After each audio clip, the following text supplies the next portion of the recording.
Assalamualaikum and hello doctor. My name is Nurul Ain binti Abdul Rahim and my matric number is 277383 and I'm from group A. Today I want to present subject Bjtc 2023 construction technology, and title I want to present is construction process. Before I present about construction process, I want to explain a little about the meaning of the process and construction process. What's the process is? A process is defined as a system of operation in the design, development, and production of something, such as project. Second, a process is a series of action, change or operations that bring about an end result, like a cost, schedule, technical performance, objective. Next is construction process.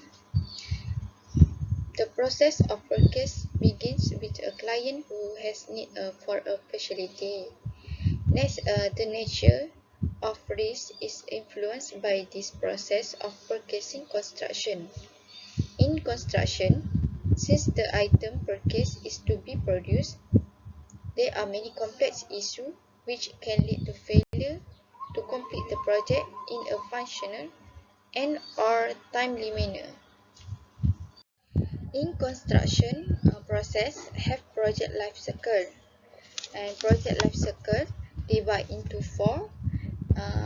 First is conceptual phase, second planning phase, third execution phase, and fourth termination. What is conceptual phase is conceptual phase is determine that a project is needed, establish goal, estimate the resources that the organization is willing to commit, sell the organization on the need for a project approach, and last make key personal appointment. Second is planning phase. Planning phase is define the project organization approach, define project target, prepare the schedule for execution phase, define and allocate tasks and resources, and last with the project team. Third is execution phase. Execution phase is perform the work of the project like design, construction, production, seed activation, testing, and delivery. And fourth is termination. Termination is assist in transfer of project products, transfer human or non-human and non-human resources to others organization, transfer to complete commitment, terminate project, and reward personnel. Next activity involved during construction project. First is marking and grading. Marking is one of the first construction activities, which involves marking the area of the plots for reference. This helps the workers to always be able to orient themselves in terms of their workspace. Grading helps to ensure that buildings are even, last long, and maintain maximum support. There may be circumstances when something is being constructed that would require a slight incline or decline to the base surface. Second is excavation. There are several different types of construction activities in excavation. In general, the term involves moving earth or rocks out of certain area to prepare it for construction. Next is this includes basement excavation, which digs the earth out to prepare for a basement to be built. It also includes mud, rock, and topsoil excavation, all of which include removing the substance for the workspace.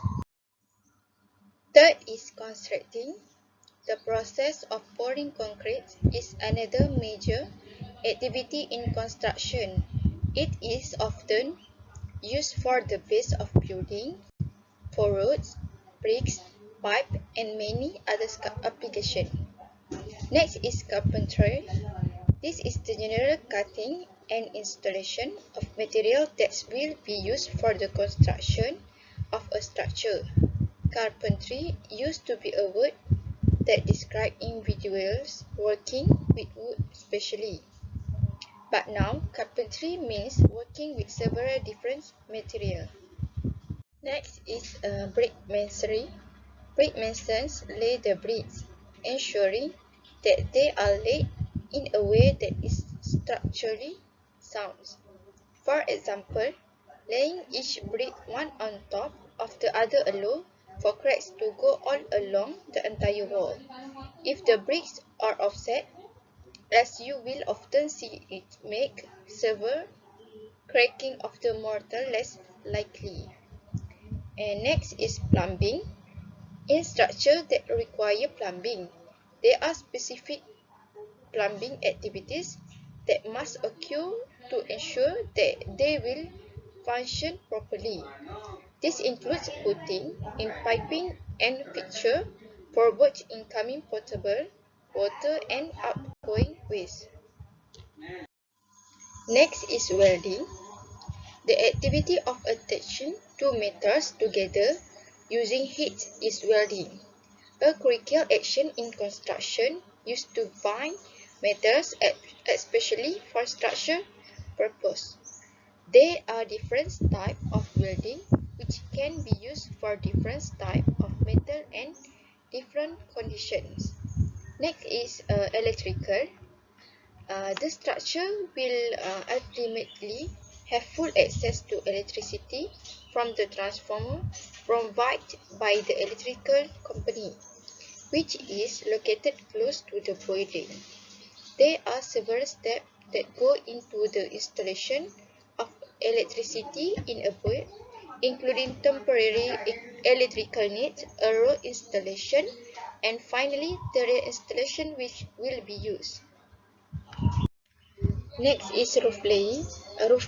Roofing is an structure from the elements, important construction activity for ensuring the protection of and can help provide stability for the structure. There are different methods used for roofing.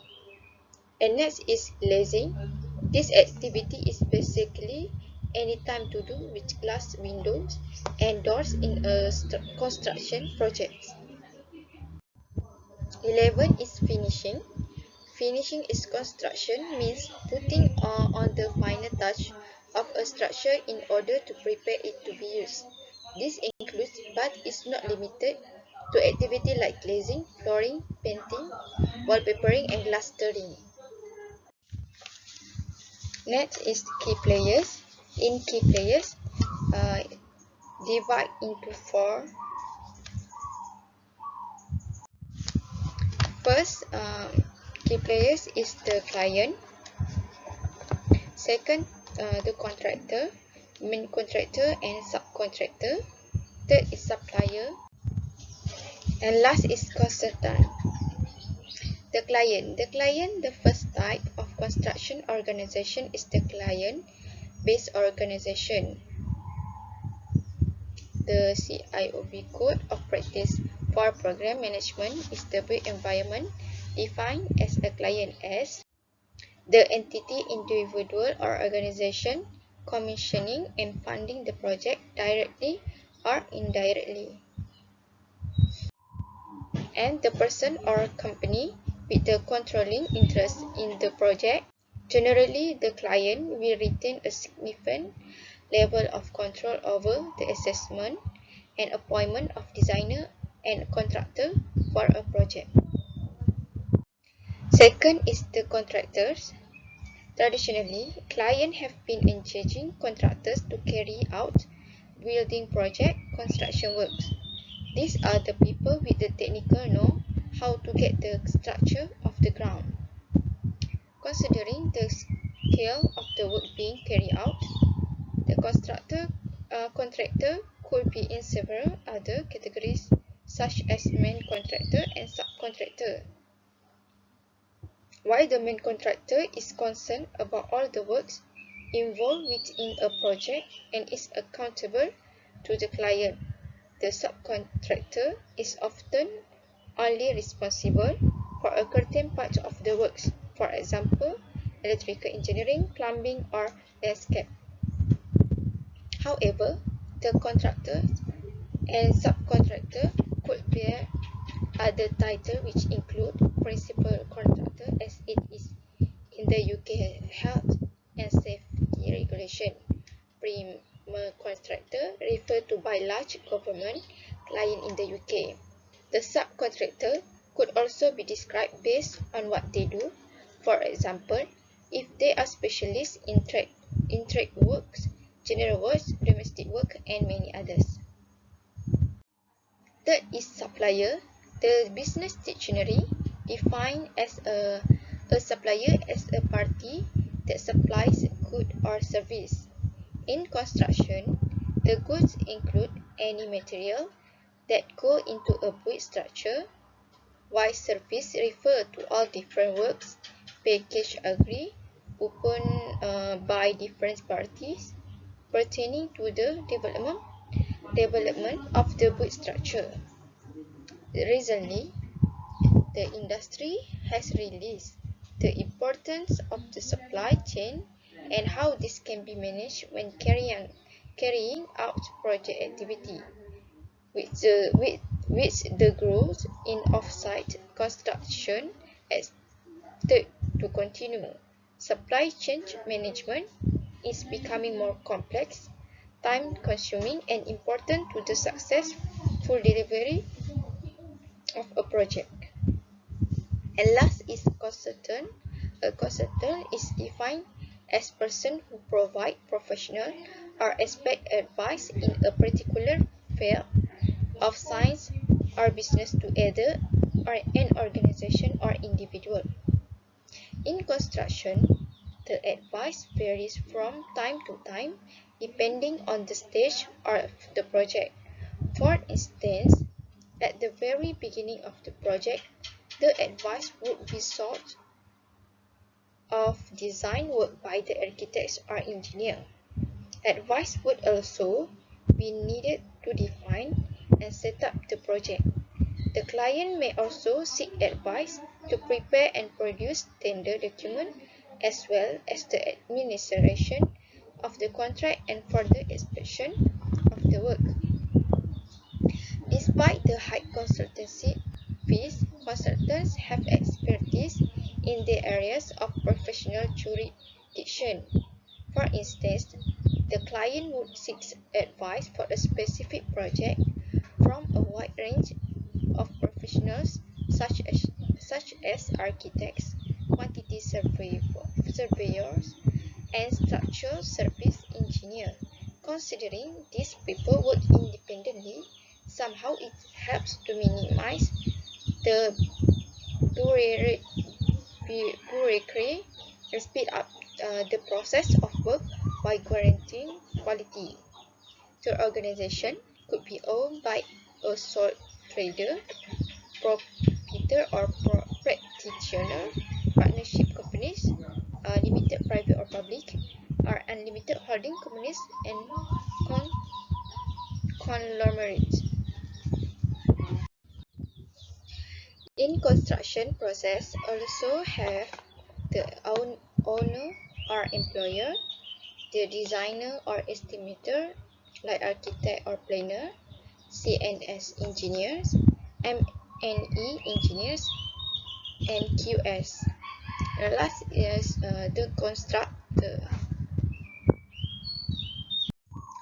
In construction process, also have project planning and controlling. First, we have project planning and controlling because to identify structure and define the project objective. Second, to identify the activities and resources needed to deliver the work package. Construct a schedule that takes account of of the logical dependence between activities and the availability of resource. Estimate the quantity of resource and financial associated with each work package, and use this information in conjunction with the schedule to develop time-based budget. And last, to identify analysis the risk associated with a package and evaluate a range of options for them. And last is a successful construction. First, add value to the community. Second is complete within budget. Third, the facility achieve what it is supposed to. And next, result in profits for the contractor. And they does have major dispute, labor, and construction.